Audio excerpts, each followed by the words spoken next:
ಪಾಪವ ಕಳೆಯೋ ಪರಮ ಪಾವನ ಪಂದಳವಾಸ.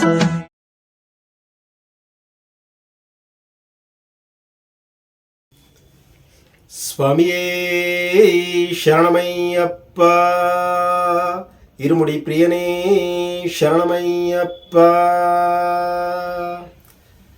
ಸ್ವಾಮಿ ಶರಣಂ. ಶಬರಿಮಲೆ ಯಾತ್ರೆಯನ್ನು ಮಾಡುವ ಯಾತ್ರಾರ್ಥಿಗಳಿಗೆ ಆ ಪ್ರತಿರೂಪ, ಸ್ವಾಮಿಯ ಪ್ರತಿರೂಪವೇ ಇರುಮುಡಿ. ಇರುಮುಡಿಯ ಶ್ರೇಷ್ಠತೆಯನ್ನು ಬಣ್ಣಿಸಲು ಪದಗಳೇ ಇಲ್ಲ ಎಂದರೆ ಅಚ್ಚರಿಯಿಲ್ಲ. ಅಂಥ ಇರುಮುಡಿಯಲ್ಲಿ ಬಳಸುವ ಪೂಜನೀಯ ಸಾಮಗ್ರಿಗಳನ್ನು ಏನು ಮಾಡಬೇಕು ಅನ್ನೋದು ಬಹಳಷ್ಟು ಸ್ವಾಮಿಗಳು ಗೊತ್ತೇ ಇಲ್ಲ ಅನ್ನೋದು ಸತ್ಯ ಸ್ವಾಮಿ. ಹಾಗಂತ ನಾವೆಲ್ಲ ತಿಳ್ಕೊಂಡಿದ್ದೀವಿ ಅಂತಲ್ಲ. ಆ ಭಗವಂತನ ವಿಚಾರಧಾರೆಯಲ್ಲಿ ಎಲ್ಲ ಗುರು ಹಿರಿಯರಿಂದ ಮತ್ತಷ್ಟು ವಿಚಾರಧಾರೆಗಳನ್ನು ತಿಳ್ಕೋಬೇಕು ಅನ್ನೋದು ನನ್ನ ಹಂಬಲ.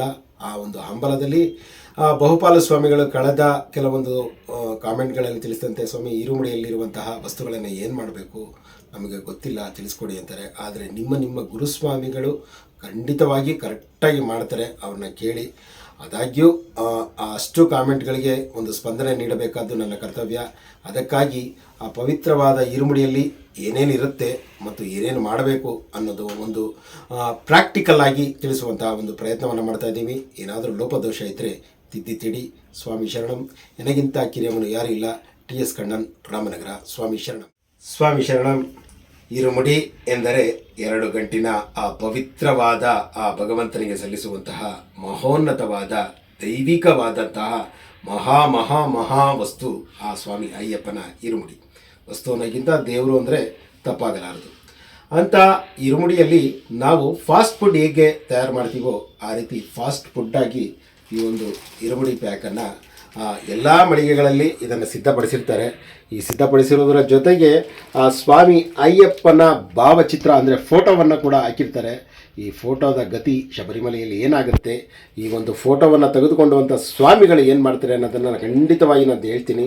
ಈ ಇರುಮುಡಿಯ ಸಾಮಗ್ರಿಗಳಲ್ಲಿ ಏನೇನಿರುತ್ತೆ ಅಂದರೆ ಭತ್ತದ ಹರಳು, ಅರಿಶಿಣ ಕುಂಕುಮ, ಕಲ್ಲು ಸಕ್ಕರೆ, ಒಂದೇ ಒಂದು ದ್ರಾಕ್ಷಿ, ಎಲ್ಲ ಗೋಡಂಬಿ ಇದ್ದರೆ ಇರಬಹುದು, ಗಂಧದ ಕಡ್ಡಿ, ಒಂದು ಪ್ಲಾಸ್ಟಿಕ್ ಬಾಟ್ಲಿನಲ್ಲಿ ಪನ್ನೀರು, ಮತ್ತೊಂದು ಗಂಧದ ಬಿಲ್ಲೆ.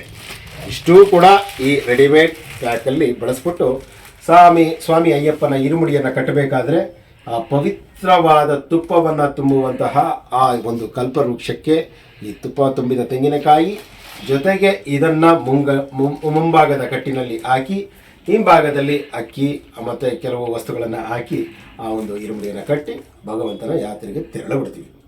ಇದು ತತ್ಕಾಲ್ ಒಂದು ಇರುಮುಡಿ ಅಂತಲೇ ಹೇಳಬೇಕು. ಈ ಒಂದು ಇರುಮುಡಿಯ ಪ್ಲಾಸ್ಟಿಕ್ನಲ್ಲಿ ಎಷ್ಟಿದೆ, ಈ ಪ್ಲಾಸ್ಟಿಕ್ ಖಂಡಿತವಾಗಿ ಶಬರಿಮಲೆಗೆ ಹೋಗುತ್ತೆ. ಶಬರಿಮಲೆಗೆ ಹೋದಾಗ ಏನಾಗುತ್ತೆ ಅಂದರೆ ಅಲ್ಲಿನ ವನ್ಯ ಮೃಗಗಳಿಗೆ ನಾವು ಆ ಭಗವಂತನಿಗೆ ಇದನ್ನು ಪ್ರಸಾದವಾಗಿ ಕೊಡ್ತೀವಿ ಅಂತ ವನ್ಯ ಮೃಗಗಳಿಗೆ ಇದನ್ನು ವಿಷವಾಗಿ ಅಲ್ಲಿ ಕೊಟ್ಟು ಬರ್ತೀವಿ. ಈ ಸ್ವಾಮಿ ಅಯ್ಯಪ್ಪನನ್ನು ಪೂಜಿಸ್ತೀವಿ, ಆರಾಧಿಸ್ತೀವಿ. ಮಂಡಲ ಕಾಲ ವ್ರತವಿದ್ದು ಆ ಭಗವಂತನ ಫೋಟೋವನ್ನು ಕಂಡಾಗ ಸ್ವಾಮಿ ಶರಣಂ ಅಂತ ಹೇಳ್ತೀವಿ. ಅದನ್ನು ತೆಗೆದು ಅಲ್ಲೆಲ್ಲ ಹಾಕ್ಬಿಟ್ಟು ಬರ್ತೀವಿ. ಆ ಸ್ವಾಮಿಗಳು ಬೇರೆಯವರು ಇರುಮುಡಿ ತರೋರು ಅದರ ಮೇಲೆ ಕಾಲಿಡ್ತಾರೆ. ಇದು ಈ ಒಂದು ಎಲ್ಲ ಒಂದು ಇರುಮುಡಿಗಳಲ್ಲಿ ಪ್ಲಾಸ್ಟಿಕ್ಕನ್ನು ಬಳಸೋದ್ರಿಂದ ಇರೋದು. ಮತ್ತು ಅಂಗಡಿಗಳಿಂದ ತಂದು ನಾವೇ ಖುದ್ದಾಗಿ ಪ್ಯಾಕ್ ಮಾಡ್ಕೋಬೇಕಾದ್ರೆ ಏನೇನು ಇರಬೇಕು ಅನ್ನೋದು ತಿಳಿಸ್ತೀನಿ. ಅದನ್ನು ಏನೇನು ಮಾಡಬಹುದು ಅನ್ನೋದನ್ನು ಆಮೇಲೆ ಹೇಳ್ತೀನಿ. ಮೊದಲಿಗೆ ಆ ಸ್ವಾಮಿ ಅಯ್ಯಪ್ಪನ ಇರುಮುಡಿಯಲ್ಲಿ ಬಳಸಬೇಕಾದ್ದು ಈ ತುಪ್ಪ ತುಂಬಿದ ತೆಂಗಿನಕಾಯಿ. ಈಗ ನಾನು ಯಾತ್ರೆ ಮಾಡ್ತಾ ಇಲ್ಲ, ಅದಕ್ಕಾಗಿ ಈ ಕಾಯನ್ನು ಓಪನ್ ಮಾಡಲ್ಲ. ಇಲ್ಲಿ ನೆತ್ತಿಕಾಯನ್ನು ಓಪನ್ ಮಾಡಿ ಇದಕ್ಕೆ ತುಪ್ಪವನ್ನು ತುಂಬಿ ಆ ಕಾರ್ಕನ್ನು ಹಾಕಿ ಅದರ ಮೇಲೆ ಕೆಲವರು ಪೇಸ್ಟನ್ನು ಹಾಕ್ತಾರೆ, ಕೆಲವರು ಮೈದಾ ಹಿಟ್ಟನ್ನು ಹಾಕ್ತಾರೆ, ಕೆಲವರು ಭಸ್ಮವನ್ನು ಹಾಕಿ ಪೂಜನೀಯ ವಸ್ತುಗಳನ್ನು ಈ ತುಪ್ಪದ ಚೀಲದಲ್ಲಿ ಮೊದಲಿಗೆ ಅಕ್ಕಿಯನ್ನು ಹಾಕಿಸಿ ಆನಂತರ ತುಪ್ಪದ ಕಾಯಿಯನ್ನು ಇಟ್ಟು ಆ ಗಂಟನ್ನು ಕಟ್ಟಿ, ಆ ಗಂಟನ್ನು ಕಟ್ಟುವ ಮೊದಲು ಈ ಒಂದು ಕಾಣಿ ಪೊಣ್ಣು ಅಂತಾರೆ ಎಲೆ ಅಡಿಕೆ ಮತ್ತು ₹1.25 ಹಾಕಬೇಕು. ಈಗ ₹1.25 ಇಲ್ಲೋದ್ರಿಂದ ನಾನು 2 ಕಾಯಿನ ಇಟ್ಟು ನಿಮಗೆ ತೋರಿಸ್ತಾ ಇದ್ದೀನಿ. ಈ ಕಾಯಿನನ್ನು ಕೂಡ ಭಗವಂತನ ಸನ್ನಿಧಾನದಲ್ಲಿ ಇಟ್ಟು ಕಾಣಿಕೆಯನ್ನು ಕೆಲವರು ಹೆಚ್ಚಾಗಿ ಹಾಕ್ತಾರೆ. ಇದನ್ನು ಗಂಟು ಕಟ್ಟಿ ಒಂದು ಕಡೆ ಇಡ್ತಾರೆ. ಮತ್ತು ಜೊತೆಗೆ ಆ ಪ್ರಮುಖವಾದ ಅನ್ನದಾನ ಪ್ರಭುವೇ ಅಂತ ಹೇಳಿ ಆ ಅಕ್ಕಿಯನ್ನು ಎಲ್ಲ ಸ್ವಾಮಿಗಳಿಂದ 3 ಇಡಿ ಈ ರೀತಿ ಇಡಿಸಿ ಆ ಅಕ್ಕಿಯನ್ನು ಹಾಕಿ ಮುಂಬದಿಯಲ್ಲೂ ಹಾಕ್ತಾರೆ, ಹಿಂಬದಿಯಲ್ಲೂ ಹಾಕ್ತಾರೆ. ಆ ಹಾಕುವಂಥ ಅಕ್ಕಿಯನ್ನು ಏನು ಮಾಡಬೇಕು ಅನ್ನೋದನ್ನು ಕೂಡ ನಾನು ತಿಳಿಸ್ತೀನಿ. ಮತ್ತು ಬಹುಮುಖ್ಯವಾಗಿ ಆ ಭಗವಂತನಿಗೆ ಮತ್ತೊಂದು ನಾನು ಈ ರೆಡಿಮೇಡ್ ಪ್ಯಾಕ್ನಲ್ಲಿ ತೋರಿಸ್ದೆ, ಕಲ್ಸಕ್ರೆ, ಆವಲ್ ಪುರಿ, ಭತ್ತದ ಹರಳು ಇದೆಲ್ಲ ಇತ್ತು. ಈ ರೆಡಿಮೇಡ್ ಮಾಡದವರು ಏನು ಮಾಡ್ಬೋದು ಅಂದರೆ ಈ ರೀತಿ ಅವಲು ಪುರಿಯನ್ನು ತಗೊಳ್ತಾರೆ. ಸರಾಸರಿ ಇದು 5 ಇರುಮುಡಿಗಂತ ಅಂದ್ಬಿಟ್ಟು ತರಿಸಿರೋಂಥದ್ದು. ಇದನ್ನು ಪ್ಯಾಕ್ ಮಾಡಿಕೊಡ್ಬೇಕು ಅಂತ ಕೊಟ್ಟಿದ್ದಾರೆ. ಆ ಪ್ಯಾಕಿಂಗ್ ನಾನು ಮಾಡಿಕೊಡ್ತೀನಿ.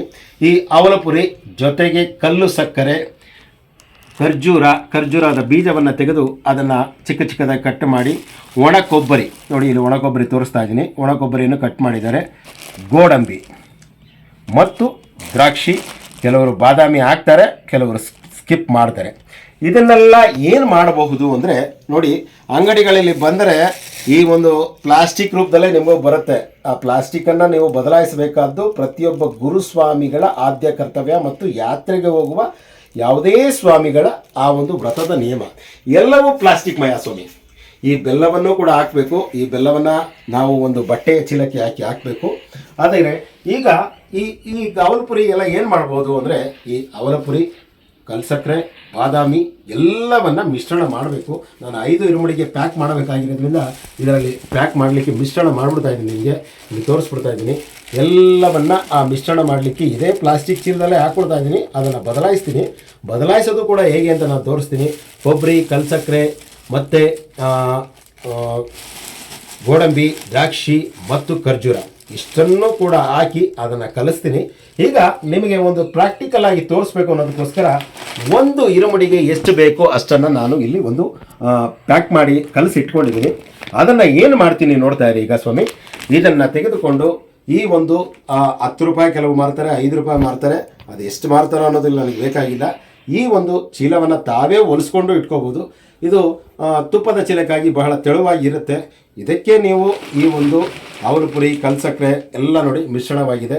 ಇದನ್ನು ತೆಗೆದು ಹೀಗೆ ಹಾಕಿ ಎಲ್ಲ ಎಷ್ಟು ಅಂದರೆ ಸಮಪಾಲಾಗಿ 5 ಮಾಡಬೇಕು. ಈಗ ನಾನು ತೋರಿಸ್ತಾ ಇದ್ದೀನಿ ನೋಡಿ. ಇಷ್ಟನ್ನು ನಿಮಗೆ ಈಗ ನಾನು ಒಂದು ಕೈಗೆ ಬೊಗಸೆಗೆ ತೆಗೆದುಕೊಂಡು ತೋರಿಸ್ತೀನಿ ನೋಡಿ. ಅವಲು ಪುರಿ, ಕಲ್ಸಕ್ಕರೆ, ಗೋಡಂಬಿ, ಬಾದಾಮಿ ಇಲ್ಲ ಇದರಲ್ಲಿ, ಹಾಕೋರು ಹಾಕ್ತಾರೆ. ಇದನ್ನು ಏನು ಮಾಡಬೇಕು ಅನ್ನೋದು ಕೂಡ ಹೇಳ್ತೀನಿ. ಯಾಕೆಂದರೆ ಕಳೆದ ಒಂದು ಅಕ್ಟೋಬರ್ ತಿಂಗಳಲ್ಲಿ ಶಬರಿಮಲೆ ಯಾತ್ರೆ ರಾಮನಗರದಿಂದ ಹೋದವ್ರನ್ನ ನಾನು ಹೇಳ್ತಾ ಇದ್ದೀನಿ. ಸ್ವಾಮಿ ಎಲ್ಲ ಪಾಪ ಅರ್ಧ ಕೆಜಿ ಒಂದೊಂದು ಕೆಜಿ ತೆಗೆದುಕೊಂಡು ಪ್ಯಾಕ್ ಮಾಡಿ ಕೊಟ್ಟೆ ನಾನು. ಆದರೆ ಅಲ್ಲಿ ಎಲ್ಲ ಇಟ್ಟು ಬರ್ತಾಯಿದ್ರು ಅಂತ ಅಂದ್ಬಿಟ್ಟು ಇಟ್ಬಿಟ್ಟು ಬಂದು ಇಟ್ಬಿಟ್ಟು ಬರೋದ ಏನು ಮಾಡೋದು ಅನ್ನೋದನ್ನು ನಾನು ತೋರಿಸ್ತೀನಿ. ಈಗ ಆ ಚೀಲಕ್ಕೆ ಹಾಕುವ ಆ ಸಂದರ್ಭದಲ್ಲಿ ಇರುಮುಡಿಯ ಒಂದು ಅಯ್ಯಪ್ಪನ ಭಾವಚಿತ್ರವನ್ನು ನಾವು ನೋಡಿದ್ವಿ ಇರುಮುಡಿ ಬ್ಯಾಗಲ್ಲಿ. ಈಗ ನೋಡಿ ಈ ರೀತಿ ಆಗಿರುತ್ತೆ ಸ್ವಾಮಿ. ಈ ರೀತಿ ಇರೋದಂಥ ಈ ಚೀಲದಲ್ಲಿ ತಾವೀಗ ಗಮನಿಸ್ಬೋದು. ಇದು ಅವಲು ಪುರಿ ಮತ್ತು ಪ್ಲಾಸ್ಟಿಕ್ ಇಲ್ಲದಂತಹ ಇರುಮುಡಿಯನ್ನು ಈ ರೀತಿ ಅದನ್ನು ಬಿಗಿಯಾಗಿ ಗಂಟು ಕಟ್ಟಿ ನಾವು ಇರುಮುಡಿ ನಾಳೆ ಅಂದರೆ ಇದನ್ನು ಮೊದಲೇ ಸಿದ್ಧ ಮಾಡಿ ಇಟ್ಕೋಬೇಕು. ಈ ಸಿದ್ಧ ಮಾಡಿ ಇಟ್ಕೊಂಡು ಒಂದು ಪಕ್ಕದಲ್ಲಿ ಇಡಬೇಕು. ಈಗ ಗಂಟು ಹಾಕ್ತಾ ಇದ್ದೀನಿ, ಅದು ಚೆಲ್ಲಬಾರ್ದು. ಅದಕ್ಕೋಸ್ಕರ ಇದು ಎಲ್ಲ ಮುಂಬದಿಯ ಆ ಒಂದು ಇರುಮುಡಿಯ ಪೂಜನೀಯ ವಸ್ತುಗಳಲ್ಲಿ ಬರುವಂತಹ ವಸ್ತುಗಳು. ಇದು ಕನ್ನಿ ಮೂಲ ಮಹಾಗಣಪತಿಯ ಪ್ರಸಾದ ಅಂತ ಹೇಳ್ತಾರೆ. ಇದನ್ನು ನಾನು ಪಕ್ಕಕ್ಕೆ ಇಡ್ತೀನಿ. ಮತ್ತು ಬಹುಮುಖ್ಯವಾಗಿ ನಮ್ಮ ತಂತ್ರಿಗಳು ಒಂದು ಮಾತನ್ನು ಹೇಳಿದ್ರು, ಸ್ವಾಮಿ ಯಾರು ಗಂಧದ ಕಡ್ಡಿ, ಪನ್ನೀರು, ಜೇನುತುಪ್ಪ ಇವೆಲ್ಲ ತರಬೇಡಿ ಅಂತ ಹೇಳ್ತಾ ಇದ್ದಾರೆ. ಯಾಕೆ ತರಬೇಡಿ ಅಂತ ಅವ್ರು ಹೇಳ್ತಾ ಇದ್ದಾರೆ ಅಂದರೆ, ಪ್ರತಿಯೊಂದು ಇರುಮುಡಿಯನ್ನು ಅವರು ಬಿಚ್ಚಿ ಚೆಕ್ ಮಾಡಲ್ಲ ಸ್ವಾಮಿ. ನೀವು ತೊಗೊಂಡೋದ್ರೆ ಅಲ್ಲಿ ನಿಮಗೆ ಮತ್ತೆ ನೀವು ಪ್ಲಾಸ್ಟಿಕ್ಕನ್ನು ಅಲ್ಲಿ ಬಿಟ್ಟು ಬರ್ತೀರ ಅಂತ ಪ್ರತಿಯೊಂದು ಮಂಡಲ ಕಾಲವನ್ನು ಪ್ರಾರಂಭ ಮಾಡುವಾಗಲೂ ಕೂಡ ಅವರು ವಿನಮ್ರವಾಗಿ ಮನವಿ ಮಾಡ್ಕೊಳ್ತಾರೆ. ಜೇನುತುಪ್ಪ ಪ್ಲಾಸ್ಟಿಕಲ್ಲಿರುತ್ತೆ, ಪನ್ನೀರು ಪ್ಲಾಸ್ಟಿಕಲ್ಲಿರುತ್ತೆ, ಗಂಧದ ಕಡ್ಡಿ ನಾನು ಬಿಡಿಸಿಟ್ಟಿದ್ದೀನಿ. ಬಿಡಿಸಿಟ್ಟಿಲ್ಲ ಅಂದರೆ ಇದು ಕೂಡ ಪ್ಲಾಸ್ಟಿಕ್ಕಲ್ಲಿ ಈ ರೀತಿ ಬರುತ್ತೆ. ಈ ಎಲ್ಲ ಪ್ಲಾಸ್ಟಿಕ್ಕು ವಿಷವಾಗಿ ಬರುತ್ತೆ. ಅದಕ್ಕೋಸ್ಕರ ಅವರು ತರಬೇಡಿ ಅಂತ ಹೇಳಿದ್ದಾರೆ. ಅದು ವಾಸ್ತವವೂ ಕೂಡ. ಯಾಕೆಂದರೆ ತಗೊಂಡೋದವರು ಏನೂ ಮಾಡಲ್ಲ ಸ್ವಾಮಿ. 100ಕ್ಕೆ 99% ಸ್ವಾಮಿಗಳು ಅದನ್ನು ಬಳಸುವ ಒಂದು ಗೋಜಿಗೆ ಹೋಗಲ್ಲ. ಆ ಭಗವಂತನನ್ನು ಕಂಡ ನಂತರ ಇರುಮುಡಿ ಇಳಿಸಿದ ತಕ್ಷಣ ಸ್ವಾಮಿ ಅಭಿಷೇಕನ ಅಲ್ಲಿ ಹಾಕ್ಬಿಟ್ಟು ಬನ್ನಿ, ತುಪ್ಪ ಹಾಕ್ಬಿಟ್ಟು ಅಲ್ಲಿ ಅಭಿಷೇಕ ತುಪ್ಪ ಈಸ್ಕೊಂಡು ಬನ್ನಿ ಅನ್ನೋ ಒಂದು ಮನೋಭಾವದ ಸ್ವಾಮಿಗಳೇ ಹೆಚ್ಚಾಗಿದ್ದಾರೆ. ಆದರೆ ನಾನು ಎಲ್ಲರೂ ದೂಷಿಸಲ್ಲ ಅಂಥವರು. ದಯವಿಟ್ಟು ಇದನ್ನೆಲ್ಲ ಸ್ಕಿಪ್ ಮಾಡಿ, ಇದು ಅವಶ್ಯಕತೆ ಇಲ್ಲ. ತಾವುಗಳು ಪನ್ನೀರನ್ನು ತಗೊಂಡು ಹೋಗ್ತೀನಿ ಅಂದರೆ ಒಂದು ಗಾಜಿನ ಬಾಟ್ಲಲ್ಲಿ ಭಾಳ ಹುಷಾರಾಗಿ, ಅಂದರೆ ಇರುಮುಡಿಯಲ್ಲಿ ಗಾಜನ್ನು ಹುಷಾರಾಗಿ ಬಳಸಬೇಕು. ಅಥವಾ ಸ್ಟೀಲ್ ಡಬ್ಬಿಯಲ್ಲಿ ಪನ್ನೀರನ್ನು ಬದಲಾಯಿಸಿಕೊಂಡು ತಮ್ಮ ಮುಂಭಾಗದಲ್ಲಿ ಇಟ್ಕೊಂಡು ಆ ಭಗವಂತನಿಗೆ ಅಷ್ಟಾಭಿಷೇಕ ಮಾಡ್ದಂಗೆ ನೀವು ಕೂಡ ಪನ್ನೀರನ್ನು ಕೊಟ್ಟರೆ ಅಭಿಷೇಕ ಖಂಡಿತವಾಗಿ ಮಾಡ್ತಾರೆ ಸ್ವಾಮಿ. ಜೇನುತುಪ್ಪವೂ ಅಷ್ಟೇ. ಇಷ್ಟು ಚಿಕ್ಕ ಬಾಟಲ್ ಬದಲು ನೀವು ಅರ್ಧ kg ಅಥವಾ 3/4 kg ಅಥವಾ 1/4 kg ಅಂತಷ್ಟು ಪ್ಯೂರ್ ಜೇನುತುಪ್ಪ ತಗೊಂಡ್ರೆ ಅದನ್ನೂ ಅಭಿಷೇಕ ಮಾಡ್ತಾರೆ ಸ್ವಾಮಿ. ಖಂಡಿತವಾಗಿ ಅಭಿಷೇಕ ಮಾಡಿಸಿರೋರು ಇದ್ದಾರೆ, ಅದಕ್ಕೆ ನಾವೇ ಸಾಕ್ಷಿ. ಈಗ ಇದನ್ನು ಕಟ್ಟಾಯಿತು. ಮತ್ತೆ ಮಾಳಿಗೆ ಪುರತಮ್ಮನ ಸನ್ನಿಧಾನದಲ್ಲಿ ನಮ್ಮ ಸ್ವಾಮಿಗಳು ಬ್ಲೌಸ್ ಪೀಸನ್ನು ತೆಗೆದುಕೊಂಡೋಗಿ ಬಹಳ ಭಕ್ತಿಪೂರ್ವಕವಾಗಿ ಆ ಹೆಂಚಿನ ಮೇಲೆ ಮೇಲ್ಚಾವಣಿ ಮೇಲೆ ಈ ರೀತಿ ಬಿಡಿಸ್ಕೊಂಡು ಸ್ವಾಮಿ ಶರಣಮಯ್ಯಪ್ಪ ಮೇ ಮಾಳಿಗೆ ಪುರತಮ್ಮ ಮಂಜುಲೋಕ ಮಾತಾವೇ ಅಂತ ಎಸ್ಬಿಡ್ತಾರೆ. ಇದು ಒಂದು ಆರಕೆ. ಈ ಅರಕೆ ಯಾವಾಗ ಬಂತು ಅಂತಲೂ ನಮಗೆ ಗೊತ್ತಿಲ್ಲ. ಅದನ್ನು ಯಾಕೆ ಮಾಡ್ತಾ ಇದ್ದೀರಿ ಅಂತಲೂ ಗೊತ್ತಿಲ್ಲ. ಸ್ವಾಮಿ ಅಲ್ಲಿ ರಮೇಶ್ ಸ್ವಾಮಿಗಳು ಮಾಡಿದ್ರು, ಸುರೇಶ್ ಸ್ವಾಮಿಗಳು ಇಲ್ಲಿ ಮಾಡಿದ್ರು, ಹುಣಸೂರಿನವ್ರು ಅಲ್ಲಿ ಮಾಡಿದ್ರು ಅಂತ ನಾನು ಕೂಡ ಎಸ್ದುಬಿಟ್ಟು ಬರ್ತೀನಿ. ಎಸ್ದುಬಿಟ್ಟು ಬರ್ಲಿಕ್ಕೆ ನೀವು ಈ ಬ್ಲೌಸ್ ಪೀಸ್ ತೊಗೊಂಡು ಹೋಗ್ತೀರಾ. ಈ ಬ್ಲೌಸ್ ಪೀಸ್ ತೊಗೊಂಡೋಗೋದಿರೋರು ಕೆಲವರು ಇದ್ದಾರೆ. ಆದರೆ ತೊಗೊಂಡೋಗೋರು ಏನು ಮಾಡಬೇಕು ಅಂದರೆ ಈ ಬ್ಲೌಸ್ ಪೀಸನ್ನು ಹೀಗೆ ಮಡಿಸಿಟ್ಕೊಂಡು ಅಲ್ಲೂ ಕೂಡ ಈ ರೀತಿ ಅರಶಿನ ಕುಂಕುಮವನ್ನು ಬಳಸಬೇಕು. ಆ ತಾಯಿ ಮಂಜ ಮಾತೆಗೆ ಕೊಡಲಿಕ್ಕೆ ಆ ಪ್ಲಾಸ್ಟಿಕ್ಕನ್ನು ತಿರಸ್ಕರಿಸಿ, ಈ ಪ್ಲಾಸ್ಟಿಕ್ಕಲ್ಲಿ ಬರೋದನ್ನು ನಾನು ತೋರಿಸ್ತಾ ಇದ್ದೀನಿ. ಅದನ್ನು ಮಡಿಸಿಟ್ಟುಕೊಂಡು ಪೇಪರಲ್ಲಿ ನಾನು ಈಗಲೇ ಕಟ್ಟಿಟ್ಟಿದ್ದೀನಿ ನೋಡಿ. ಇದು ಅರಿಶಿಣವನ್ನು ಹೀಗೆ ಇಟ್ಕೊಂಡು ಆ ಒಂದು ಜಾಕೆಟ್ ಪೀಸ್ ಮಧ್ಯ ಇಟ್ಟು ಅದರ ಜೊತೆಗೆ ಅರಿಶಿಣದ ಕುಂಭಗಳನ್ನು ಕೂಡ ಇಡ್ತಾರೆ. ಆದರೆ ಅಲ್ಲಿ ಯಾರು ಏನು ಪೂಜೆಗಳಲ್ಲ. ಕುಂಕುಮ ನಾನು ಕೇವಲ ಶಾಂಪಲ್ಗೆ ಸ್ವಲ್ಪ ಬಳಸಿದ್ದೀನಿ. ನೀವು ಆ ಒಂದು ಎಷ್ಟು ಬೇಕೋ ಅಷ್ಟು ತೊಗೊಂಡೋಗಿ ಇದನ್ನು ಹೀಗೆ ಮಡಿಸಿಟ್ಟು ಸ್ವಾಮಿಯೇ ಶರಣಮಯ್ಯಪ್ಪ ಅಂಬೆ ಮಾಳಿಗೆ ಪುರತಮ್ಮ ಮಂಜುಲೋಕ ಮಾತಾವೇ ಅಂತ ಮತ್ತೊಂದು ಈ ತುಪ್ಪದ ಚೀಲದಲ್ಲಿ ಇದು ಮೊದಲೇ ಸಿದ್ಧತೆ ಮಾಡಿ ಇಟ್ಕೊಳ್ಬೇಕು. ಎಷ್ಟು ಸ್ವಾಮಿಗಳು ನೀವು ಬರ್ತಿರೋ ಅಷ್ಟು ಸ್ವಾಮಿಗಳಿಗೆ ಈ ರೀತಿ ಗಂಟು ಹಾಕಿ, ಇಲ್ಲಿ ದಾರ ಕಟ್ಟಾಗಿದೆ ಅದರಿಂದ ನಾನು ಗಂಟು ಹಾಕಲಿಲ್ಲ, ಗಂಟು ಹಾಕು ಬೇರೆ ಚೀಲದಲ್ಲಿ ತೋರಿಸ್ತೀನಿ. ಇದನ್ನು ಗಂಟು ಹಾಕಿ ಆ ಕನ್ನಿ ಮೂಲ ಗಣಪತಿಯ ಪಕ್ಕದಲ್ಲಿ ಇಟ್ಕೋಬೇಕು. ಆ ಪಕ್ಕದಲ್ಲಿ ಇಟ್ಕೊಂಡ ನಂತರ ಇರುಮುಡಿಯನ್ನು ಕಟ್ಟಬೇಕಾದ್ರೆ ಮುಂಭಾಗದ ಗಂಟಿನಲ್ಲಿ ಸ್ವಾಮಿಯೇ ಶರಣಮಯ್ಯಪ್ಪ ಅಂತ ಈ ಇರುಮುಡಿ ಬ್ಯಾಗ್ ಇದು. ಮುಂಭಾಗದ ಗಂಟಿನಲ್ಲಿ ತುಪ್ಪ ತುಂಬಿದ ತೆಂಗಿನಕಾಯಿ. ಈ ತೆಂಗಿನಕಾಯಿಯನ್ನು ತುಪ್ಪದ ಅಭಿಷೇಕ ಖಂಡಿತವಾಗಿ ಮಾಡಿಸಬೇಕು. ಮತ್ತೆ ಕನ್ನಿಮೂಲ ಮಹಾಗಣಪತಿ ಭಗವಾನೇ ಶರಣಮಯ್ಯಪ್ಪ ಎಂದು ಈ ಅವಲುಪುರಿಯ ಆ ಒಂದು ಕಲ್ಸಕ್ಕರೆ, ಬಾದಾಮಿ, ಗೋಡಂಬಿ, ದ್ರಾಕ್ಷಿ, ಅವಲುಪುರಿ ಇರುವಂತಹ ಮಹಾಪ್ರಸಾದ ಜೊತೆಗೆ ಆ ಮಾಳಿಗೆ ಪುರತಮ್ಮನ ಸನ್ನಿಧಾನದಲ್ಲಿ ಅರ್ಚನೆ ಮಾಡಿಸಬೇಕಾದಂತಹ ಆ ಒಂದು ರವಿಕೆಯ ಕಣ ಇಷ್ಟು, ಮತ್ತೆ ಜೊತೆಗೆ ಬೆಲ್ಲ ಇಷ್ಟನ್ನ ಇಟ್ಟು ಆ ಒಂದು ಗಂಟನ್ನು ಹಾಕಿ ಹಿಂಬದಿಯ ಗಂಟಿನಲ್ಲಿ ಏನು ಇಡಬೇಕು ಸ್ವಾಮಿ, ಹಿಂಬದಿಯ ಗಂಟೆ ಕರಗಬೇಕು ಅಂತ ಹೇಳ್ತಾ ಇದ್ದಾರೆ. ಆದರೆ ಕರಗೋದಕ್ಕೆ ಏನು ಮಾಡಬೇಕು ಅಂದರೆ ಆರಂಭಿಕ ಕಾಲದಲ್ಲಿ ಜ್ಯೋತಿಯ ಕಾಲದಲ್ಲಿ ಮಾತ್ರ ಆ ಭಗವಂತನ ಸನ್ನಿಧಾನ ತೆರೀತಾ ಇತ್ತು. ಇಲ್ಲಿ ಭಸ್ಮವು ಕೂಡ ಹಾಕಬೇಕು. ಆ ಭಸ್ಮವು ಕೂಡ ಇದೇ ಥರ ಪ್ಲಾಸ್ಟಿಕಲ್ಲಿ ಬರುತ್ತೆ. ಆ ಪ್ಲಾಸ್ಟಿಕ್ಕನ್ನು ಭಸ್ಮವನ್ನು ತೆಗೆದುಕೊಂಡು ಹೋಗಿ ಮಣಿಮಂಟಪದ ಹತ್ರ ಚೆಲ್ಲೋದಕ್ಕೆ ತೊಗೊಂಡೋಗ್ಬೇಡಿ, ಸ್ಕಿಪ್ ಮಾಡಿಬಿಡಿ. ತೊಗೊಂಡು ಹೋಗದಿದ್ರು ಪರವಾಗಿಲ್ಲ. ಅದನ್ನು ಪ್ರಸಾದದ ರೂಪದಲ್ಲಿ ಮತ್ತೆ ತರ್ತೀನಿ ಅನ್ನೋರು ಇದನ್ನು ಈ ರೀತಿ ತೆಗೆದುಕೊಂಡು ಹೋಗಿ. ಮತ್ತೆ ಚಂದನ ಇದೆ, ಚಂದನ ಬಿಲ್ಲೆ ನಾನು ಕೇವಲ ಶಾಂಪಲ್ಗೆ 2 ಇಟ್ಕೊಂಡಿದ್ದೀನಿ. ಜಾಸ್ತಿ ಚಂದನವನ್ನು ನೀವು ಆ ಒಂದು ಪನ್ನೀರು ಸ್ಟೀಲ್ ಬಾಕ್ಸ್ನಲ್ಲಿ ತೊಗೊಂಡೋಗಿದ್ರೆ ಅದನ್ನು ಕಲಿಸಿ ಒಂದು ಉಂಡೆಯಾಗಿ ಮಾಡಿಕೊಟ್ರೆ ಆ ಸ್ವಾಮಿಯ ಮೇಲೆ ಅಚ್ಚನ್ನು ಹೊಡೆದು ನಿಮಗೆ ಆ ಪ್ರಸಾದದ ರೂಪದಲ್ಲಿ ಕೊಡ್ತಾರೆ ಸ್ವಾಮಿ. ನೈವೇದ್ಯಕ್ಕೆ ಹೋದಾಗ ಕೊಡಬೇಕು. ಇದು ಇಷ್ಟು ಪ್ಲಾಸ್ಟಿಕ್ ಮುಕ್ತ ಶಬರಿಮಲೆಗೆ. ಮತ್ತು ಈಗ ಸ್ವಾಮಿಗಳು ಏನನ್ನು ಮಾಡಬೇಕು ಅನ್ನೋದನ್ನು ಖಂಡಿತವಾಗಿ ತಿಳಿಸ್ತೀನಿ. ಅದಕ್ಕಾಗಿ ಈ ಚಾನಲನ್ನು ತಪ್ಪದೆ ಸಬ್ಸ್ಕ್ರೈಬ್ ಮಾಡಿ, ಬೆಲ್ ಬಟನ್ ಕ್ಲಿಕ್ ಮಾಡಿ, ಕಾಮೆಂಟ್ ಮಾಡಿ. ಮಣಿಕಂಠನ ಮಹಿಮೆ ಫೇಸ್ಬುಕ್ ಪೇಜ್ನಲ್ಲಿ ಈ ಪವಿತ್ರವಾದ ಇರುಮುಡಿಯ ಬಗ್ಗೆ ನೋಡ್ತಾ ಇದ್ದರೆ ಆ ಪೇಜನ್ನು ಫಾಲೋ ಮಾಡಿ, ಅತಿ ಹೆಚ್ಚಾಗಿ ಶೇರ್ ಮಾಡಿ. ನಿಮಗೂ ಕೂಡ ಇದರಲ್ಲಿ ಯಾವುದಾದ್ರೂ ನನ್ನ ಲೋಪದೋಷ ಖಂಡಿತವಾಗಿರುತ್ತೆ. ನಾನು ಹೇಳಿದ್ದೇ ಸರಿ ಅಂತಲ್ಲ, ಆ ಲೋಪದೋಷಗಳಿದ್ದರೆ ಖಂಡಿತವಾಗಿ ತೀಡಿ ಅಂತ ಬೇಡ್ಕೊತಾ ಇದ್ದೀನಿ. ನಮಗೆ ಎಷ್ಟು ಗೊತ್ತಿದೆಯೋ ಅಷ್ಟು ತಿಳಿಸ್ತಾ ಇದ್ದೀವಿ ಸ್ವಾಮಿ. ಇದೇ ಪರ್ಫೆಕ್ಟ್ ಅಂತ ನಾವು ಹೇಳ್ತಾ ಇಲ್ಲ. ಸ್ವಾಮಿ ಶರಣ. ಸ್ವಾಮಿಯೇ ಶರಣಮಯ್ಯಪ್ಪ. ಪ್ಲಾಸ್ಟಿಕ್ ಇಲ್ಲದ ಮತ್ತು ಇರುಮುಡಿಯಲ್ಲಿ ಏನೇನು ಬಳಸಬೇಕು, ಬಳಸಬಾರದು, ಮತ್ತು ತಂತ್ರಿಗಳು ಯಾಕೆ ಹೇಳಿದ್ರು ಎಂಬ ವಿಚಾರವನ್ನು ಇಷ್ಟು ಸಮಯ ನೋಡಿದ್ರಿ. ಆ ಭಗವಂತನ ದರ್ಶನವೂ ಆಯಿತು. ಪವಿತ್ರವಾದ ಇರುಮುಡಿಯನ್ನು ಹೊತ್ತು 18 ಮೆಟ್ಲನ್ನು ಹತ್ತಿ ದರ್ಶನವನ್ನು ಮಾಡಿದ ನಂತರ ಇರುಮುಡಿಯನ್ನು ನಿಮ್ಮ ಗುರುಸ್ವಾಮಿಗಳು ಬಿಚ್ತಾರೆ. ಅವ್ರಿಗೆಲ್ರಿಗೂ ಗೊತ್ತಿದೆ. ಆದರೆ ಬಹಳಷ್ಟು ಸ್ವಾಮಿಗಳು ಗೊತ್ತಿಲ್ಲದೆ ಗುರುಸ್ವಾಮಿಗಳಲ್ಲದೆ ಹೋಗ್ತಾ ಇರೋದ್ರಿಂದ ಬಹಳ ದೊಡ್ಡ ತಪ್ಪನ್ನು ಮಾಡ್ತಾ ಇದ್ದೀರಾ. ಆ ತಪ್ಪು ಏನು ಅನ್ನೋದನ್ನು ನಾನೀಗ ತೋರಿಸ್ತೀನಿ. ಆದರೆ ಇಲ್ಲಿ ನಾನು ಯಾರನ್ನೂ ದೂಷಿಸ್ತಾ ಇಲ್ಲ ಸ್ವಾಮಿ. ಆದರೆ ನಿಮಗೆ ಗೊತ್ತಿಲ್ಲದೆ ಮಾಡ್ತಾ ಇರೋವಂಥದ್ದು ಪವಿತ್ರವಾದ ಇರುಮುಡಿಯಲ್ಲಿ ತೊಗೊಂಡು ಹೋದದ್ದನ್ನು ಏನೇನು ಮಾಡಬೇಕು ಅನ್ನೋದನ್ನೇ ಅರ್ಥೈಸ್ಕೊಳ್ಳದೆ ಯಾತ್ರೆಯನ್ನು ಮಾಡಿ ಏನು ಫಲ ಅನ್ನೋದು ನನ್ನ ಭಗವಂತನ ವಿಚಾರದಲ್ಲಿ ನಾನು ಯಾರನ್ನೂ ಪ್ರಶ್ನಿಸಲಿಕ್ಕೂ ನಾನು ಯಾರು ಸ್ವಾಮಿ ಶರಣಂ. ಇಲ್ಲಿ ಆ ಪವಿತ್ರವಾದ ಇರುಮುಡಿಯಲ್ಲಿ ಮುಖ್ಯವಾಗಿ ಆ ಭಗವಂತನಿಗೆ ಈ ಒಂದು ತುಪ್ಪ ತುಂಬಿದ ತೆಂಗಿನಕಾಯಿ. ಇದು ತೆಂಗಿನಕಾಯಿ ಓಪನ್ನೂ ಮಾಡಿಲ್ಲ, ಇದರಲ್ಲಿ ತುಪ್ಪವೂ ತುಂಬಿಲ್ಲ. ನಿಮಗೆ ಒಂದು ಪ್ರತ್ಯಕ್ಷಿಕ ವರದಿಗಾಗಿ ಈ ತುಪ್ಪ ತುಂಬಿದ ತೆಂಗಿನಕಾಯಿ ಅಂತ ಹೇಳ್ತಾ ಇದ್ದೀನಿ. ಆ ಒಂದು ಏನು ಆ ಚೀಲದಲ್ಲಿರುತ್ತೆ, ಈಗ ನೋಡಿ ಚೀಲದಲ್ಲಿ ಕಟ್ಟಿರ್ತಾರೆ. ಇದನ್ನು ಇದೇ ತುಪ್ಪ ತುಂಬಿದ ತೆಂಗಿನಕಾಯಿ. ಇದರಲ್ಲಿ ಈ ತುಪ್ಪ ತುಂಬಿದ ತೆಂಗಿನಕಾಯಿಯನ್ನು ಹಾಕಿರ್ತಾರೆ. ಮತ್ತು ಜೊತೆಗೆ ಅಕ್ಕಿ, ಕೆಲವು ಸ್ವಾಮಿಗಳು ಯಾರು ಇರುಮುಡಿಗೆ ಹೋಗಿರ್ತಾರೆ ಅವರು ಮಾತ್ರ ಅಕ್ಕಿ ಹಾಕಿರ್ತಾರೆ. ಇದರಲ್ಲಿ ಕಾಣಿಕೆ ಹಣ ಇರುತ್ತೆ. ಇದನ್ನು ಗಂಟಾಕಿ ಈ ರೀತಿ ಸ್ವಾಮಿಯೇ ಶರಣಮಯ್ಯಪ್ಪ ನಯ್ಯಭಿಷೇಕ ಪ್ರಿಯನೇ ಶರಣಮಯ್ಯಪ್ಪ ಎಂದು ಆ ಒಂದು ಭಗವಂತನ ಸನ್ನಿಧಾನಕ್ಕೆ ಈ ತುಪ್ಪ ತುಂಬಿದ ತೆಂಗಿನಕಾಯಿಯನ್ನು ತೆಗೆದುಕೊಂಡು ಹೋಗಿ ಇದು ಮುಂಭಾಗದಲ್ಲಿರುತ್ತೆ. ಇದನ್ನು ಗುರುಸ್ವಾಮಿಗಳು ಬಿಚ್ತಾರೆ. ಮತ್ತೆ ಅಲ್ಲಿ ಬಿಚ್ಚಿ ಆ ಒಂದು ತುಪ್ಪವನ್ನು ಆ ಒಂದು ಕ್ಯಾನ್ಗೆ ಹಾಕೊಳ್ತಾರೆ. ಕ್ಯಾನ್ಗೆ ಹಾಕೋಬೇಕಾದ್ರೂ ಕೂಡ ಕೆಲವೊಬ್ಬರು ಮಹಾ ತಪ್ಪನ್ನು ಮಾಡ್ತಾರೆ.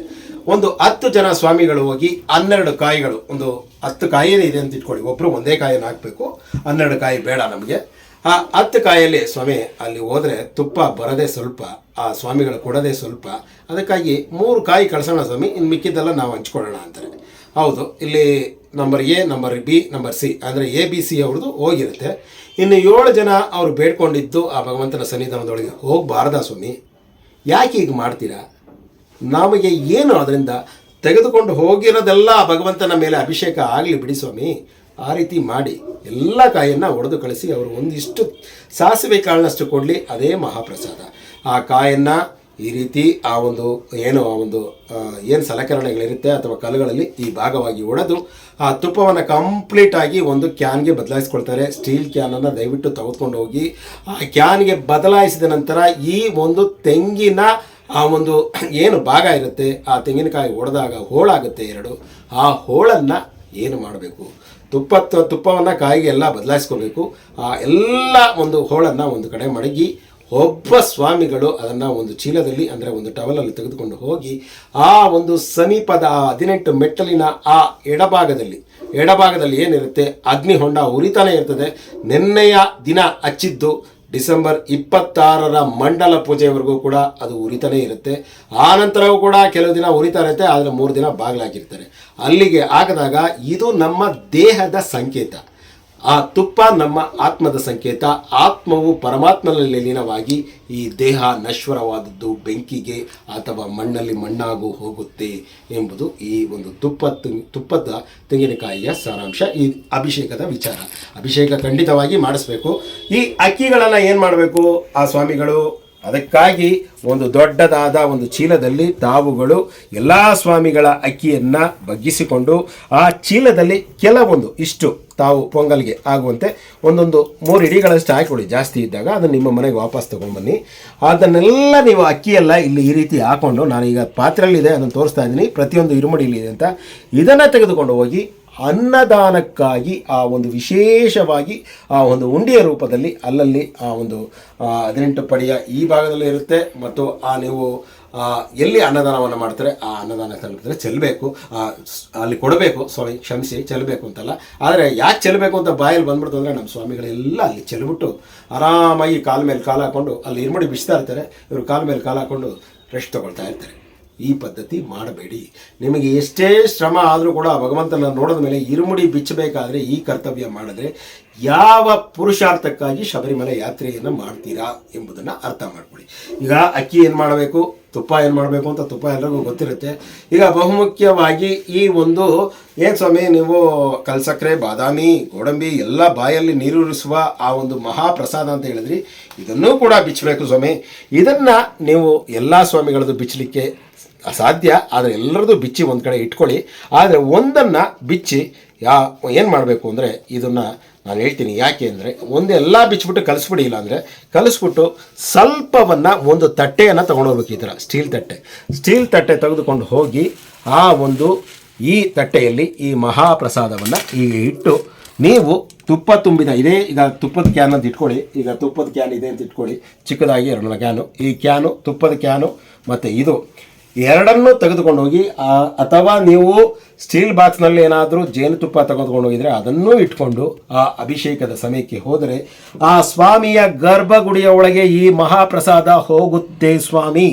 ಮತ್ತು ಆ ಮಹಾಪ್ರಸಾದದ ಮೇಲೆ ಆ ತುಪ್ಪವನ್ನು ಆ ಭಗವಂತನ ಮೇಲಿಂದ ಬರುತ್ತಿರುವ ತುಪ್ಪವನ್ನು ಅದಕ್ಕೆ ನೈವೇದ್ಯ ಅಂತ ಹೇಳಿ ಅಲ್ಲೇ ಹಾಕ್ತಾರೆ. ಅದೇ ಸಾಕು ಸ್ವಾಮಿ, ಇದನ್ನು ಮತ್ತೆ ನೀವು ಅದನ್ನು ತಂದು ಎಲ್ಲ ಏನು ಬಿಚ್ಚಿರ್ತೀರಾ ಅದಕ್ಕೆ ಕಲಸಿ ಮತ್ತೆ ಇದೇ ಚೀಲಕ್ಕೆ ಎಷ್ಟು ಸ್ವಾಮಿಗಳಿರ್ತೀರಾ ಅಷ್ಟು ಸ್ವಾಮಿಗಳಿಗೆ ವಿಂಗಡಣೆ ಮಾಡಿ ಮನೆಗೆ ಬಂದು ನಿಮ್ಮ ಬಂಧು ಮಿತ್ರರಿಗೆ ಪ್ರಸಾದದ ರೂಪದಲ್ಲಿ ಈ ಅವಲುಪುರಿ, ಕಲ್ಸಕ್ರೆ, ಬಾದಾಮಿಯನ್ನು ಕೊಡಬೇಕು. ಅದರ ಹೊರತಾಗಿ ಅಲ್ಲಿ ಟ್ರೈ ಮಾಡಿದ್ದಾರೆ ಹಾಕ್ಬಿಟ್ಟು ಬರ್ತೀನಿ ಅಂದರೆ ಯಾವ ಕಾರಣಕ್ಕಾಗಿ ತಗೊಂಡೋಗಿದ್ದೀರೋ ಅದು ಕಾರಣವಲ್ಲ. ಈಗ ಬ್ಲೌಸ್ ಪೀಸ್ ವಿಚಾರಕ್ಕೆ ನಾನು ಆಗಲೇ ಬಂದೆ. ನಿಮಗೆ ಬ್ಲೌಸ್ ಪೀಸ್ ಕೂಡ ಕಟ್ಟಿ ಮಡಗಿದ್ದೀನಿ, ಇಲ್ಲಿ ನಾನು ತೋರಿಸ್ತೀನಿ. ಆ ಬ್ಲೌಸ್ ಪೀಸನ್ನು ಏನು ಮಾಡಬೇಕು ಅಂದರೆ ಅಲ್ಲಿ ಮಾಳಿಗೆ ಪ್ರಥಮನ ಮೇಲ್ಛಾವಣಿ ಮೇಲೆ ಎಸಿಬಾರ್ದು ಸ್ವಾಮಿ. ಇದನ್ನು ಹೀಗೆ ಬಿಚ್ಚಿ ಸ್ವಾಮಿಗಳು ಒಂದು ಕೈಯಲ್ಲಿ ತಗೊಂಡೋಗಿ ಅಲ್ಲಿ ಒಂದು ಸೇವೆ ಮಾಡಿಸೋದಕ್ಕೆ ಟಿಕೆಟ್ ಕೊಡ್ತಾರೆ. 25 ರೂಪಾಯಿ ಒಂದು ಬ್ಲೌಸ್ ಪೀಸ್ಗೆ ತೊಗೊಂಡೋಗಿರ್ತಾರೆ. 25 ರೂಪಾಯಿ ಖರ್ಚು ಮಾಡಲಿಕ್ಕೆ ನಿಮಗೆ ಹಿಂದೆ ಮುಂದೆ ಯೋಚನೆ ಮಾಡೋಂಥದ್ದಲ್ಲ. ಎಷ್ಟೋ ಸಾವಿರಾರು ಕಿಲೋಮೀಟರ್ಗಳಿಂದ ಶಬರಿಮಲೆಗೆ ಹೋಗಿರ್ತೀರ. ಆ 25 ರೂಪಾಯಿ ಮತ್ತು ಈ ಬ್ಲೌಸ್ ಪೀಸನ್ನು ಅಲ್ಲಿ ಮಾಳಿಗೆ ಪುರತ್ತಮ್ಮನ ಪೂಜೆ ಮಾಡುವವರಿಗೆ ಕೊಟ್ಟರೆ ಆ ತಾಯಿಯ ಬಳಿ ಇಟ್ಟು ಅವರು ಒಂದು ಎಲೆಯಲ್ಲಿ ಅರಿಶಿನ, ಕುಂಕುಮ ಪ್ರಸಾದದ ರೂಪದಲ್ಲಿ ಕೊಡ್ತಾರೆ. ಆ ಬ್ಲೌಸ್ ಪೀಸನ್ನು ಕೂಡ ನೀವು ಅಂಗಡಿಗಳಲ್ಲಿ ಸಿಗುತ್ತೆ 20 ರೂಪಾಯಿಗೆ ಅಂತ ದಯವಿಟ್ಟು ತಗೋಬೇಡಿ. 1 ಮೀಟರ್ ಬಟ್ಟೆಯ ಒಂದು ಉತ್ತಮವಾದ ಬ್ಲೌಸ್ ಪೀಸನ್ನೇ ತೆಗೆದುಕೊಳ್ಳಿ. ಆ ಪೂಜೆನೇ ಮಾಡಿಸ್ಕೊಂಡು ಮತ್ತೆ ಆ ಮಹಾಪ್ರಸಾದವನ್ನು ಅದೇ ಚೀಲದಲ್ಲಿ ಗಂಟನ್ನು ಕಟ್ಕೊಂಡು 1 ಗಂಟೆ ಆಗಿಸಿಕೊಂಡು ಇರುವಳಿಗೆ ಬರಬೇಕಾದ್ರೆ ಇದನ್ನು ತಂದು ನಿಮ್ಮ ಮನೆಯಲ್ಲಿ ಯಾರಿಗಾದರೂ, ನಿಮ್ಮ ಸಂಬಂಧಿಕರಿಗೋ, ಬಂಧು ಬಳಗಕ್ಕೋ, ಸ್ನೇಹಿತರ ಕುಟುಂಬಕ್ಕೋ ಮದುವೆಯಾಗದ ಆ ಒಂದು ಕನ್ಯೆ ಇದ್ದರೆ ಅಥವಾ ಬಹಳ ವರ್ಷಗಳಿಂದ ಮಕ್ಕಳಾಗದಿರುವಂತಹ ತಾಯಂದಿರಿದ್ದರೆ ಅವರಿಗೆ ಕೊಟ್ಟು, ಇದು ಆ ತಾಯಿ ಮಧುರೆ ಮೀನಾಕ್ಷಿಯ ಆ ಮಾಳಿಗೆ ಪುರತ್ತಮ್ಮನ ಮಹಾಪ್ರಸಾದ, ಇದನ್ನು ತಾವು ಪೂಜನೀಯವಾಗಿ ಇಟ್ಟುಕೊಂಡು ತಾವು ಇದನ್ನು ಹೋಲಿಸಿಕೊಂಡು ಧರಿಸಿದರೆ ನಿಮಗೆ ಶುಭವಾಗುತ್ತೆ ತಾಯಿ ಅಂತ ಪ್ರಾರ್ಥನೆ ಮಾಡ್ಕೊಂಬಂದಿದ್ದೀವಿ ಅಂತ ಖಂಡಿತವಾಗಿ ಕೊಡಿ ಸ್ವಾಮಿ. ಇದು ಶಬರಿಮಲೆಯ ಇರುಮುಡಿಯಲ್ಲಿ ಮಾಡಬೇಕಾದಂತಹ ಮತ್ತೊಂದು ಮಹೋನ್ನತವಾದ ವಿಚಾರ. ಆ ನಂತರ ಈ ಅಕ್ಕಿಯನ್ನು ಚೆಲ್ಲಿದ ಮೇಲೆ ಆ ಭಗವಂತನ ಇರುಮುಡಿಯನ್ನು ತಾವು ಹೇಗೆ 1 ಗಂಟಾಗಿ ಮಾಡಿಸ್ಕೊಂಡು ಬರಬೇಕು ಅಂದರೆ, ಈ 1 ಗಂಟಲ್ಲಿ ಈಗ ಮುಂದೆ ಇರುತ್ತೆ. ಈ 1 ಗಂಟಲ್ಲಿ ಆ ತುಪ್ಪ ತುಂಬಿದ ತೆಂಗಿನಕಾಯಿಯನ್ನೇ ನೀವೇನೆಲ್ಲ ಮಾಡಿರ್ತೀರ ಅದನ್ನು ಒಂದು ಚಿಕ್ಕ ಚಿಕ್ಕ ಸ್ಟೀಲ್ ಬಾಕ್ಸ್ಗಳನ್ನು ಅಥವಾ ಅಲ್ಲಿ ಯಾವ ಬಾಕ್ಸ್ ದೊರಕುತ್ತೋ ಅದಕ್ಕೆ ಎಲ್ಲ ಸಮನಾಗಿ ಹೆಂಚ್ಕೊಂಡು ಇದರೊಳಗೆ ಇಟ್ಕೊಂಡು ಆ ಅವಲ್ಪುರಿಯನ್ನು ಇದರಲ್ಲಿಟ್ಟು ಬ್ಲೌಸ್ ಪೀಸನ್ನು ಇದರಲ್ಲಿಟ್ಟು ತಾವು ಅರವಣ ಪಾಯಸವನ್ನು ತೆಗೆದುಕೊಂಡ್ರು ಕೂಡ ಅದರಲ್ಲೇ ಇಟ್ಕೊಂಡು ಅದನ್ನು 1 ಗಂಟೆ ಆಗಿಸಿಕೊಂಡು ಈ ರೀತಿ 1 ಗಂಟೆ ಮಾಡಿಕೊಂಡು ತಾವು ಹಿಂತಿರುಗಿ ಬರತಕ್ಕದ್ದು. ಇದು ಶಬರಿಮಲೆಯ ಆ ಪ್ರಮುಖವಾದ ಸ್ವಾಮಿ ಅಯ್ಯಪ್ಪನ ಇರುಮುಡಿಯ ವಿಚಾರದಲ್ಲಿ ನಾನು ಇಲ್ಲಿ ಒಂದು ಪ್ರಾಕ್ಟಿಕಲ್ ಆಗಿ ತೋರಿಸ್ಬೇಕಾದ್ರೆ ಕೆಲವೊಂದು ಅನಿವಾರ್ಯ ಕಾರಣಗಳಿಂದ ಆ ಕಾಯಿಯನ್ನು ಓಪನ್ ಮಾಡದೇನೆ ನಿಮಗೆ ತೋರಿಸ್ಕೊಟ್ಟಿದ್ದೀನಿ. ಅದಕ್ಕಾಗಿ ಆ ಧರ್ಮಶಾಸ್ತ್ರನಲ್ಲಿ ಕ್ಷಮೆ ಯಾಚಿಸುತ್ತಾ ಈ ವಿಚಾರವನ್ನು ತಿಳಿಸ್ತಾ ಇದ್ದೀನಿ ಸ್ವಾಮಿ. ತಪ್ಪದೆ 1 ಮಂಡಲ ಕಾಲ ವ್ರತವನ್ನ ಆಚರಿಸಿ ಇಂತಹ ವಿಷವನ್ನ ದಯವಿಟ್ಟು ಶಬರಿಮಲೆಗೆ ಕೊಂಡೊಯ್ಯಬೇಡಿ. ತಮಗೆ ಅನಿವಾರ್ಯ ಕಾರಣದಿಂದ ಇವೆಲ್ಲ ಪನ್ನೀರನ್ನು ತೆಗೆದುಕೊಂಡು ಹೋಗಿ ಏನು ಮಾಡೋಕ್ಕೆ ಗೊತ್ತಿಲ್ಲ ಅಂದರೆ ತೆಗೆದುಕೊಂಡು ಹೋಗಲೇಬೇಡಿ. ತುಪ್ಪ ತುಂಬಿದ ತೆಂಗಿನಕಾಯಿ ಮತ್ತು ಆ ಕಲ್ಸಕ್ರೆ, ಬಾದಾಮಿ ಅದು ಕೂಡ ನಿಮಗೆ ಮಾಡಬೇಕು ಅಂತ ಖಂಡಿತ ಗೊತ್ತಿರಬೇಕು. ಅದನ್ನು ತೆಗೆದುಕೊಂಡು ಹೋಗಿ ಬ್ಲೌಸ್ ಪೀಸನ್ನು ತಾವು ಮಾಡಿಸ್ತೀನಿ ಅಂದರೆ ತೆಗೆದುಕೊಂಡು ಹೋಗಿ ಅಕ್ಕಿ ಕಡ್ಡಾಯವಾಗಿ ಹಾಕಬೇಕು, ಬಂಧು ಬಳಗದವರೆಲ್ಲ ಹಾಕಬೇಕು. ಅದನ್ನು ಬಳಸಿ ಬೆಲ್ಲವನ್ನು ಕಡ್ಡಾಯವಾಗಿ ಹಾಕಬೇಕು. ಅದು ಮಹಾಪ್ರಸಾದವಾಗಿ ಅನ್ನದಾನಕ್ಕಾಗಿ ನೀಡ್ತಾರೆ. ಆ ಬೆಲ್ಲವನ್ನು ಏನು ಮಾಡಬೇಕು ಅಂದರೆ ಆ ಬೆಲ್ಲವನ್ನು ನೀವು ಅಕ್ಕಿ ಕೊಡ್ತೀರಲ್ಲ ಅಲ್ಲೇ ಕೊಟ್ಟರು ಅವ್ರಿಗೂ ಆಗುತ್ತೆ. ಮತ್ತು ತಾವುಗಳೇ ಆ ಪ್ರಸಾದದ ರೂಪದಲ್ಲಿ ವಾಪಸ್ ತರ್ತೀನಿ ಅಂದರೂ ಕೂಡ ಅದನ್ನು ಪೊಂಗಲ್ಲಾಗಿ ಮಾಡಿಕೊಂಡು ನಿಮ್ಮೆಲ್ಲ ಬಂಧು ಬಳಗಕ್ಕೆ ಕೊಡಬಹುದು. ಆದ್ದರಿಂದ ದಯಮಾಡಿ ಶಬರಿಮಲೆ ಯಾತ್ರಿಕರು ಚುಟ್ಟ ಕೂಡ ಕೆಲವರು ಬಳಸ್ತಾರೆ. ಆ ಇರುಮುಡಿ ಪ್ಯಾಕೆಟಲ್ಲಿ ಇರ್ತಾರೆ, ಅದು ಕರುಪ್ಪಸ್ವಾಮಿಗೆ ಪ್ರಿಯ ಅಂತ. ಆದರೆ ಎಲ್ಲರೂ ಕೂಡ ಬಳಸಲ್ಲ. ಆ ಕಾಡಿಪಣ್ಣು ಬಳಸಲಿಕ್ಕೂ ಕಾರಣ ಆ ಒಂದು ಭಗವಂತನ ಮೇಲ್ಛಾವಣಿ, ಆ ಒಂದು ಚಿನ್ನದ ಮೇಲ್ಛಾವಣಿ ಆಗಬೇಕಾಗಿತ್ತು. ಅದೆಲ್ಲ ಭಕ್ತರಿಂದ ಆ ಚಿನ್ನದ ಎಷ್ಟು ಸಾಧ್ಯವೋ ಅಷ್ಟು ಚಿನ್ನವನ್ನು ಪಡೆದು ಆ ಒಂದು ಇರುಮುಡಿಯಲ್ಲಿ ತಂದು ಆ ಭಗವಂತನ ಸನ್ನಿಧಾನಕ್ಕೆ ಅರ್ಪಿಸಿ ಅಂತ ಒಂದು ಭಾವನೆ ಇತ್ತು. ಆದರೆ ಈಗ ಕಾಲಕ್ಕೆ ಎಲ್ಲವೂ ಬದಲಾಗ್ತಾ ಇದೆ. ಕಲ್ಲು ಮುಳ್ಳುಂ ಕಾಲಿಗೆ ಮೆತ್ತ ಹೋಗಿ ಚಪ್ಪಡಿ ಕಲ್ಲು ಬಂತು. ಇರುಮುಡಿಯಲ್ಲೂ ಕೂಡ ಈ ಒಂದು ಫಾಸ್ಟ್ ಫುಡ್ ಮಾದರಿಯಲ್ಲಿ ಇಂತಹ ಒಂದು ತಪ್ಪನ್ನು ದಯವಿಟ್ಟು ಮಾಡಬೇಡಿ. ಆ ಭಗವಂತನ ಫೋಟೋ ಇರುವಂಥ ಇರುಮುಡಿಯೆಲ್ಲ ತೆಗೆದುಕೊಂಡು ಹೋಗಿ ನೀವು ಎಲ್ಲೆಲ್ಲೋ ಹಾಕ್ತೀರಾ ಸ್ವಾಮಿ. ಗೊತ್ತಿಲ್ಲದೋ ಗಾಲಿಡಕ್ಕೆ ಜಾಗ ಇಲ್ಲದೆ ಇರಬೇಕಾದ್ರೆ ದಯವಿಟ್ಟು ತುಳಿತಾರೆ. ಆ ತುಳಿದಾಗ ಏನಾಗುತ್ತೆ, ನೀವು ಪ್ರತಿದಿನ ಸ್ವಾಮಿ ಅಯ್ಯಪ್ಪ ಅಂದಿರ್ತೀರ. ಆ ಸ್ವಾಮಿ ಅಯ್ಯಪ್ಪನ ಫೋಟೋ ಮೇಲೆ ಕಾಲಿಡೋದು ಎಂತಹ ಧರ್ಮ, ಎಂತಹ ಇದು ಅಂತ ತಿಳ್ಕೊಳ್ಳಿ. ಇದು ನಿಮ್ಮ VSS ಮೀಡಿಯಾ ಯೂಟ್ಯೂಬ್ ಚಾನಲಲ್ಲಿ ಪ್ರಾಕ್ಟಿಕಲ್ ಆಗಿ ಇರುಮುಡಿಯ ಒಂದು ವಿಶೇಷವಾದ ವಿವರವನ್ನು ತಿಳಿಸುವ ಸಣ್ಣ ಪ್ರಯತ್ನ. ಇದರಲ್ಲಿ ಲೋಪದೋಷಗಳು ಕಂಡು ಬಂದಲ್ಲಿ ಅದರ ಸಂಪೂರ್ಣ ಜವಾಬ್ದಾರಿಯನ್ನು ನಾನೇ ತೆಗೆದುಕೊಳ್ತೀನಿ. ಅದನ್ನು ನನಗೇ ಕೊಟ್ಟು ತಾವು ತಿದ್ದಿ ಆ ಲೋಪದೋಷಗಳಿಗೆ ಸರಿದಾರಿಯನ್ನು ತೋರಿ ಅಂತ ನಿಮ್ಮಲ್ಲಿ ಪ್ರಾರ್ಥನೆ ಮಾಡುತ್ತಾ, ಏನಾಗಿಂತ ಕಿರಿಯವನು ಯಾರೇ ಇಲ್ಲ. VSS ಮೀಡಿಯಾ ಯೂಟ್ಯೂಬ್ ಚಾನಲ್ಗಾಗಿ ಹಾಗೂ ಮಣಿಕಂಠನ ಮಹಿಮೆ ಫೇಸ್ಬುಕ್ ಪೇಜ್ಗಾಗಿ TS ಕಣ್ಣನ್, ರಾಮನಗರ. ಸ್ವಾಮಿ ಶರಣಂ. ಶಬರಿಮಲೆ ಎಂದರೆ ಒಂದು ಮಂಡಲ ಕಾಲ ವ್ರತ ಹಾಗೂ ಪ್ಲಾಸ್ಟಿಕ್ ಮುಕ್ತ ಇರುಮುಡಿ ಅನ್ನೋದನ್ನು ಮರೆಯಬೇಡಿ. ಸ್ವಾಮಿ ಶರಣಂ. ಆ ವಿಚಾರವನ್ನು ಹೇಳಬೇಕಾದ್ರೆ ಒಂದು ವಿಚಾರ ಮರತೆ. ಆ ಮರತೆ ಅನ್ನೋದು ಕೂಡ ಭಗವಂತ ನಮಗೆ ಹೇಳ್ತಾ ಇರೋದು. ಆ ಪವಿತ್ರವಾದ ಇರುಮುಡಿಯಲ್ಲಿ ಆ ಈಡ್ಗಾಯಿ ಹೊಡಲಿಕ್ಕಾಗಿ ಕಾಯಿಗಳನ್ನು ಕೂಡ ಹಾಕ್ತಾರೆ. ಯಾಕೆಂದರೆ ಒಂದು ಕಾಯನ್ನು ಮಾತ್ರ ಈಗ ಹಿಂಬದಿಯ ಗಂಟಲ್ಲಿ ಹಾಕಿರ್ತಾರೆ. ಅದು ತಿರುಪಡಿ ಕಾಯಿ ಅಂತಾರೆ. ನೀವು ಸನ್ನಿಧಾನವನ್ನು ದರ್ಶನ ಮುಗಿಸ್ಕೊಂಡು ಬರಬೇಕಾದ್ರೆ 18 ಪಡಿ ಆ ಭಾಗದಲ್ಲಿ ಹೊಡಿಬೇಕಾದ್ದು. ಮೊದಲಿಗೆ ಏನು ಮಾಡ್ತಾಯಿದ್ರು, ಆ ಪವಿತ್ರವಾದ ಇರುಮುಡಿಯಲ್ಲಿ 4 ಕಾಯಿಗಳನ್ನು ಹಾಕ್ತಾ ಇದ್ದದನ್ನು ನಾನು ನೋಡಿದೆ. ಆ 4 ಕಾಯಿಗಳನ್ನು ಕೂಡ ಹಿಂಬದಿಯಲ್ಲಿ ಹಾಕ್ತಾಯಿದ್ರು. ಅದು ಒಂದು ಬ್ಯಾಲೆನ್ಸ್ ಆಗಲಿ ಅಂತ. ಆ ಹಿಂಬದಿಯಲ್ಲೂ ಕೂಡ ಸಾಂಬಾರು ಪದಾರ್ಥಗಳು ಎಲ್ಲ ಇರ್ತಾ ಇತ್ತು. ಅದನ್ನು ನಾನು ಹೇಳಬೇಕಾಗಿತ್ತು. ಆ ಸಾಂಬಾರು ಪದಾರ್ಥಗಳು ದಾರಿಯುದ್ದಕ್ಕೂ ಅಡುಗೆ ಪದಾರ್ಥಗಳನ್ನು ಅಡುಗೆ ಮಾಡಲಿಕ್ಕೆ ಏನೇನು ಬೇಕು, ಉಪ್ಪು, ಹುಣಸೆ ಹಣ್ಣು ಎಲ್ಲ ತೊಗೊಂಡು ಹೋಗ್ತಾಯಿದ್ರು. ಆದರೆ ಅದು ಹಂತವಾಗಿ ಎಲ್ಲ ಲಭ್ಯ ಆಗ್ತಾ ಇರೋದ್ರಿಂದ ಯಾರೂ ಆ ರೀತಿ ತೊಗೊಂಡು ಹೋಗ್ತಾ ಇಲ್ಲ. ಅದು ಕೂಡ ಶಬರಿಮಲೆಯ ಹಿಂಬದಿಯ ಗಂಟು ಕರಗಬೇಕು ಅನ್ನೋದು. ಆ 4 ಕಾಯಿಗಳನ್ನು ಹಾಕಿದ್ದನ್ನು ಮೊದಲು ಆ ಒಂದು ಎರಿಮೆಲೆಯಲ್ಲೂ ಹೊಡೆಯೋದು ವಾಸ್ತವ ಇದೆ.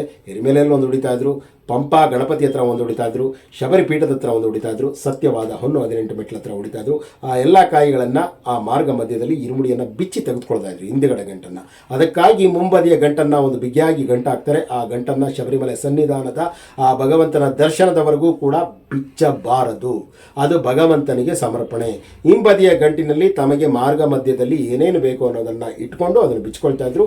ಆ ಒಂದು ಸಾಂಬಾರು ಪದಾರ್ಥಗಳು ಮತ್ತು ಅಡುಗೆ ಪದಾರ್ಥಗಳನ್ನು ಮರೆಯಾದಾಗ ಕಾಯಿಗಳನ್ನು ಹಾಕ್ತಾಯಿದ್ರು. ಈಗ ಒಂದೇ ಕಾಯಿಯನ್ನು ಹಾಕ್ತಾರೆ. ಆ ಒಂದು ಕಾಯಿ ಹಿಂಬದಿಯಿಂದ ಹೊಡಿಬೇಕು. ಮತ್ತು ಆ ಮಾಳಿಗೆ ಪ್ರಥಮನ ಸುತ್ತಲಿ ಕಾಯಿ ಒಂದು ಕಾಯಿಗಳನ್ನು ಹಾಕ್ಕೊಳ್ತಾರೆ. ಅಂಥ ಒಂದು ಸಂಪ್ರದಾಯ ಯಾವುದೂ ಇಲ್ಲ ಸ್ವಾಮಿ, ಇತ್ತೀಚೆಗೆ ಬೆಳೆದು ಬಂದಿದೆ. ಸ್ವಾಮಿ ಶರಣ. ಈ ಒಂದು ವಿಚಾರವನ್ನು ಅದರಲ್ಲಿ ಸೇರಿಸ್ಕೊಳ್ಳಿ. ಸ್ವಾಮಿ ಶರಣಂ.